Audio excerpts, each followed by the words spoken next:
Entendendo a Bíblia em boa companhia, professores, advogados, juiz. Professores, advogados são Jesus e o Espírito Santo. E Jesus é o juiz de toda a terra. Deus se alegra na obra de Jesus de ter ensinado os homens o caminho da verdade e da luz. Mas a missão de Jesus de ensinar, muito bem sucedida, como um mestre dos mestres, não terminou na cruz. Pelo contrário, foi na cruz que ele conquistou o título de advogado.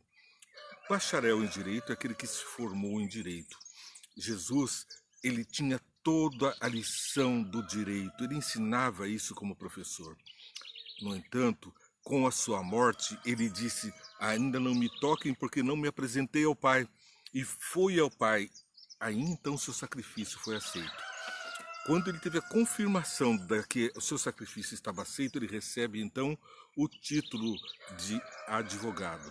Ele tem a licença para advogar nos céus. E ele então se licencia, uma licença de interesse no seu ministério como professor e passa a exercer o Paracletos, um termo grego que quer dizer aquele que vai ao lado.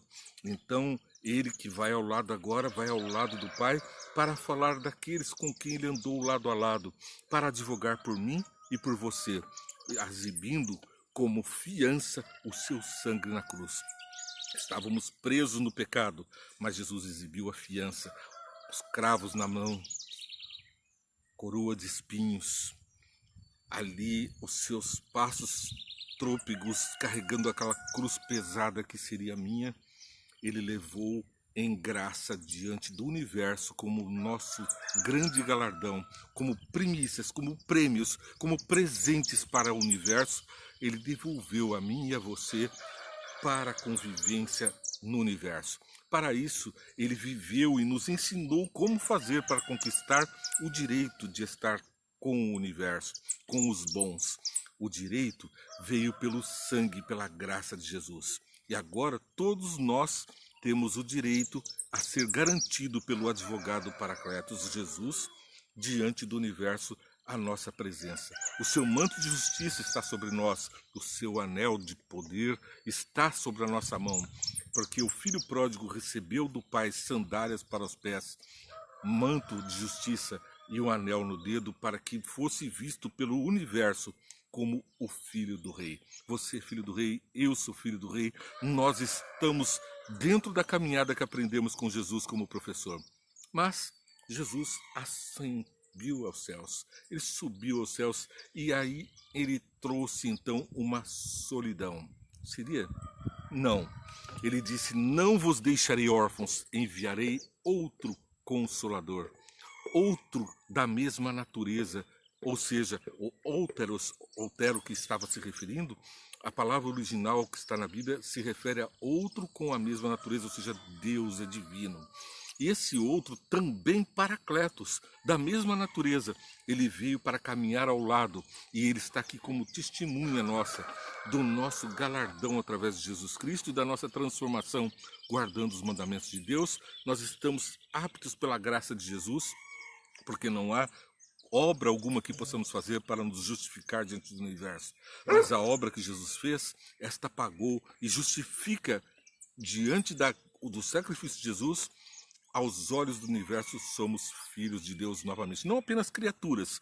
O mundo está cheio de criaturas de Deus. Essas estão perdidas, estão do lado errado da cruz. Mas nós estamos como Simão, ajudando a carregar a cruz. Estamos como bom ladrão, à direita do Filho de Deus, pedindo: lembra-te de mim quando entrares no teu reino. Pois bem, Jesus entrou no reino, ele está lá lembrando de nós, intercedendo por nós e advogando por nós. Que graça, que maravilha! Esse professor, agora advogado, ele está intercedendo por nós, mas não se esqueça, virá outra vez, julgará bons e maus.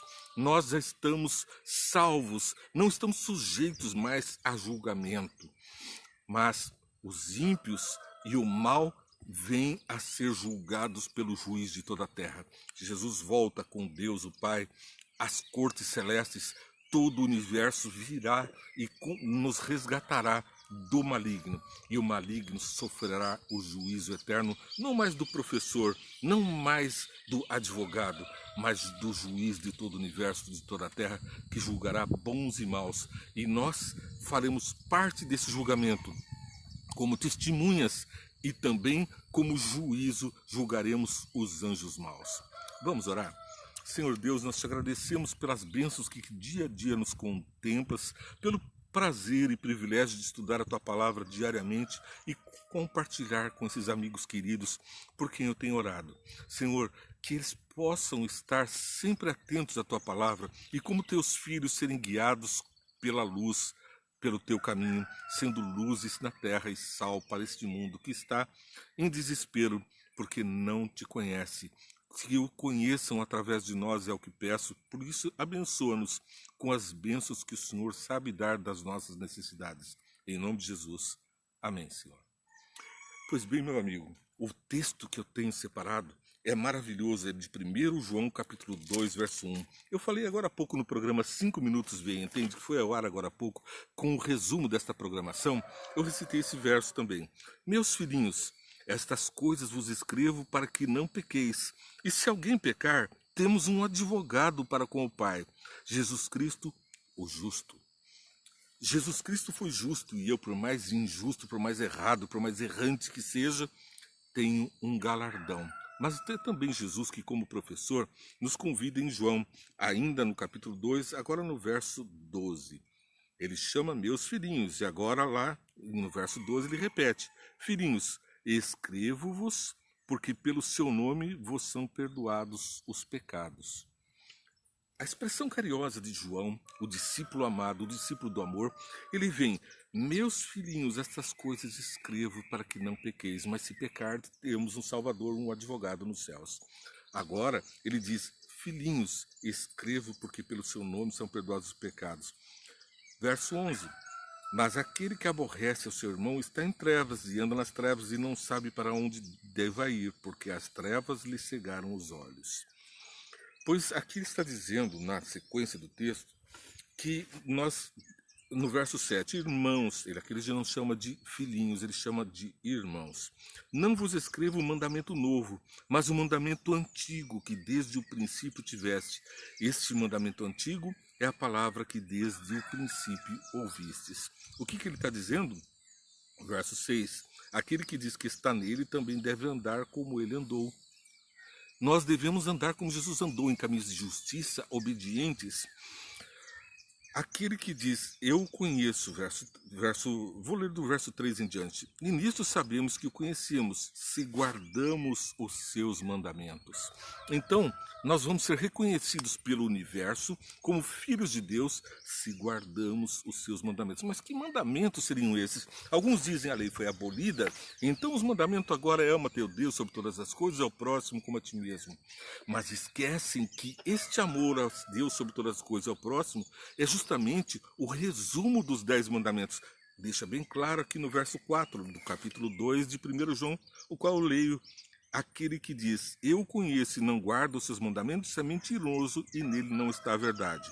Mas qualquer que guarda a sua palavra, o amor de Deus está nele, verdadeiramente aperfeiçoado. Nisto conhecemos que estamos nele. Então, se nós amarmos ao próximo e a Deus, então nisso seremos conhecidos como filhos de Deus. Aquele que diz que está nele também deve andar como ele andou. Irmãos, não vos escrevo um mandamento novo. Ele não está dando um mandamento novo. Jesus não deu um mandamento novo. Ele disse, eu não vim derrogar a lei, eu não vim abolir a lei, eu vim cumprir, eu vim aperfeiçoar. A palavra original ali no texto bíblico quer dizer aprimorar, dar uma luz maior, deixar bem claro como é que se faz para cumprir os mandamentos. Irmãos, não vos escrevo um mandamento novo, mas um mandamento antigo, que desde o princípio tivesse. Esse mandamento antigo é a palavra que desde o princípio ouviste. Mudou alguma coisa na palavra de Deus? Será que desde o princípio Deus alterou, caducou, ficou meio senil, esqueceu-se da importância dos seus mandamentos, de como ele escreveu em tábuas de pedra de conduzir o seu povo pelo deserto em obediência aos mandamentos, para agora dizer que esses mandamentos não valem nada? Aqui João explica bem claramente, assim como Paulo, depois nós vamos ler lá no livro de 1 Coríntios, capítulo 2, do verso 1 a 16, ele explica passo a passo como que nós somos como educados por Jesus, como que Jesus nos salva do pecado, não para pecar, mas para vivermos em santidade, como João acabou de explicar para nós aqui. Outra vez eu escrevo um mandamento novo, que é verdadeiramente nele e em vós, porque vão passando as trevas e já a verdadeira luz alumia. Aquele que diz que está na luz e aborrece a seu irmão, até agora está em trevas. Veja aqui, ó, ama a teu próximo como a ti mesmo. Não devemos aborrecer o irmão. E Jesus disse que aquele que disse raca, aquele que amaldiçoa, aquele que esbraveja com o irmão, aquele que fala mal do irmão, já matou. Então ele aprimorou o mandamento. Não matarás. Se você aborrece teu irmão, fala mal do teu irmão, você já matou. Se você olha para uma mulher com um olhar impuro, já adulterou. E aqui ele está dizendo o quê? Que aquele que aborrece o irmão não está andando na luz.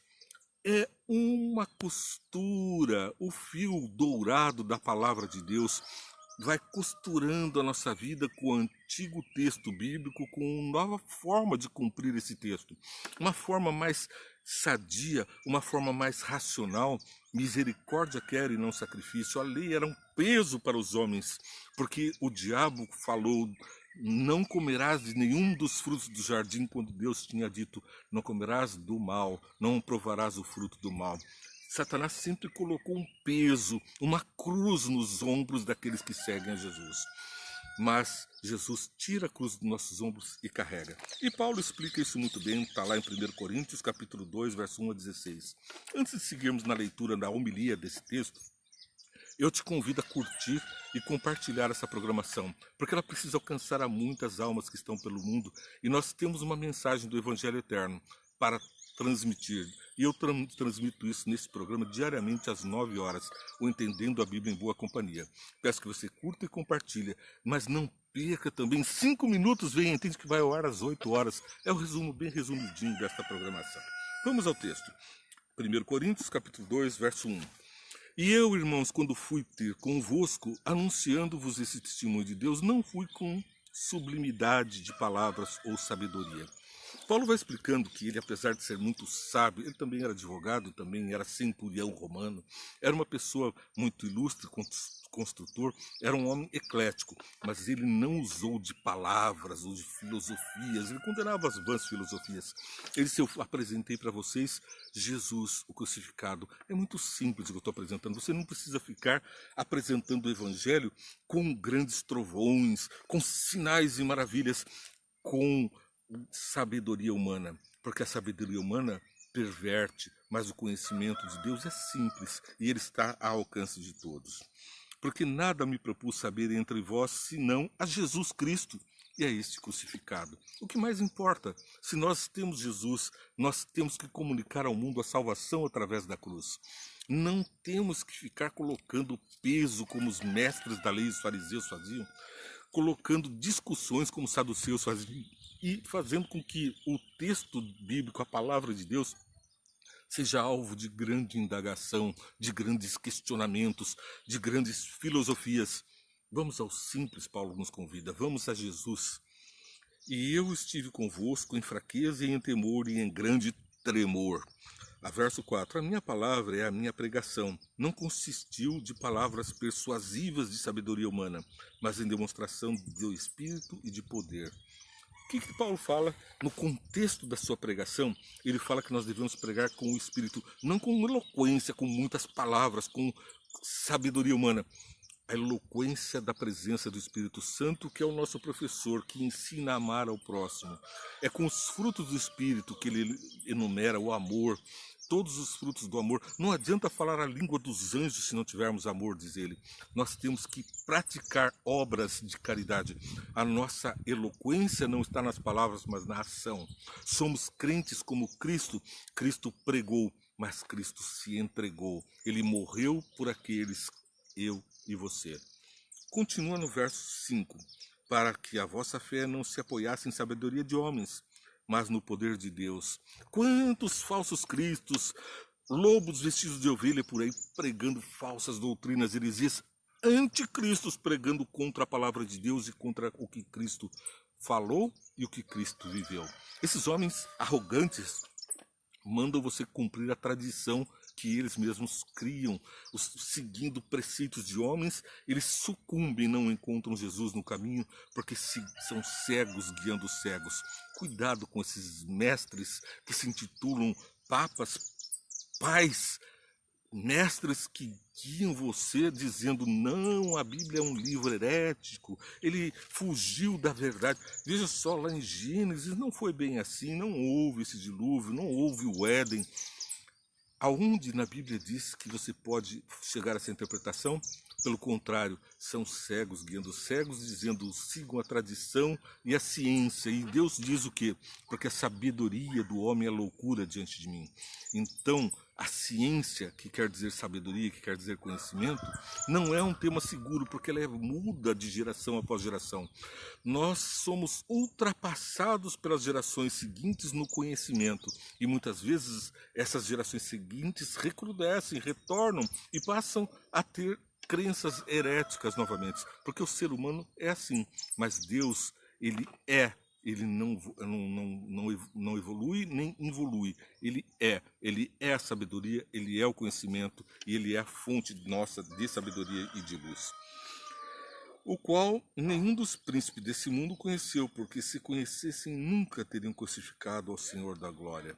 Se nós conhecemos a Jesus, nós não o crucificamos no nosso dia a dia, não apagamos as suas mensagens, não vivemos nos erros, dando mau exemplo como filhos de Deus. Como representantes dos céus aqui na terra, nós temos que viver as palavras de Cristo, não aquilo que queremos falar, aquilo que disseram. Isso é um falso testemunho. Na justiça não se aceita o falso testemunho e é considerado uma testemunha hostil, aquela que quer ir contra os fatos. E é considerada uma falsa testemunha aquela que vem e diz que viu o que não viu. Pregadores estão dizendo coisas que não viram na palavra de Deus, vêm da sua própria boca para a perdição de muitos. Mas como está escrito, as coisas que o olho não viu e o ouvido não ouviu e não subiram ao coração do homem são as que Deus preparou para os que o amam. Isso está no verso 9. Deus preparou o Espírito Santo para nos conduzir em justiça e em verdade, diz a palavra de Deus. Esses dois professores, Jesus e o Espírito Santo, nos ensinam o caminho que deve andar. Jesus disse e praticou. O Espírito Santo ilumina o que é dito, nos faz entender e nos faz praticar. E assim, diante dos céus, nós estamos sendo conduzidos aos pés daquele nosso advogado. O nosso professor que está nos céus hoje, sendo nosso advogado, nos redime da justiça, do pecado e do juízo. Ele nos conduz à perfeita justiça através da graça do seu sacrifício. Mas Deus nos revelou pelo seu Espírito, porque o Espírito penetra todas as coisas, ainda as profundezas de Deus. Verso 11, porque qual dos homens sabe as coisas do homem, senão o Espírito do homem que está nele? É uma sabedoria essa palavra, né? Cada um sabe de si mesmo. Ninguém pode entrar na mente do outro para saber, mas cada um sabe aquilo que vai no seu íntimo, na sua alma. Assim também ninguém sabe as coisas de Deus, senão o Espírito de Deus. E o Espírito de Deus nos comunica a sabedoria de Deus. Não é nos preceitos de homens que não sabem nem de si mesmos, mas na palavra de Deus, no está escrito, no assim diz o Senhor.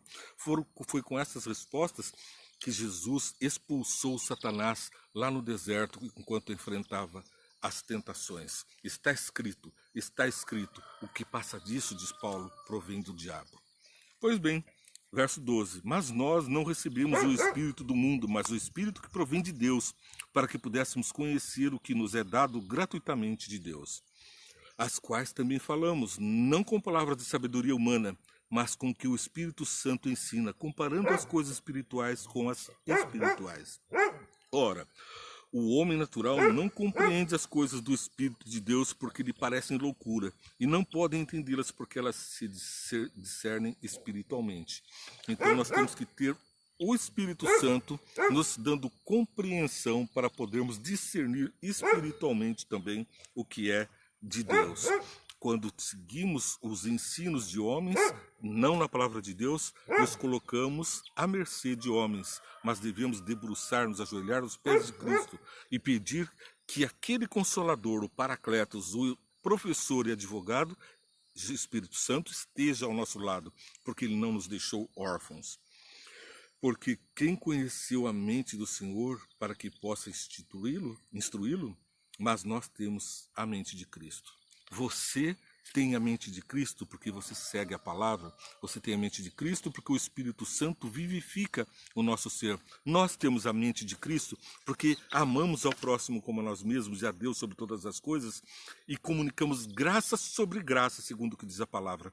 E peço a Deus que cada dia nos conduza firmemente, letra por letra, na palavra da Bíblia, sem distorcer nem para um lado nem para o outro, fugindo dos nossos próprios interesses, firmando-se na verdade. Que nós oremos para que isso possa ser uma verdade verdadeira, que nós possamos ser comunicados com a integralidade, com a inteireza da palavra de Deus, pela graça de Jesus e com o poder do Espírito. Você está assistindo o programa Entendendo a Bíblia em Boa Companhia, que vai ao ar diariamente às 9 horas. Repito, curta, compartilhe esse programa, faz com que muitas pessoas sejam alcançadas. E não perca também 5 minutos, vem, entende? Vai ao ar às 8 horas, é o resuminho dessa programação. São 5 minutinhos de uma reflexão sobre o tema que aqui apresentamos, mas de uma forma muito rápida para quem está com pressa, ouvir e guardar para Entendendo a Bíblia em Boa Companhia logo mais, num momento com mais calma, com a presença de Deus e com os seres celestes acompanhando as bênçãos que Deus te dá.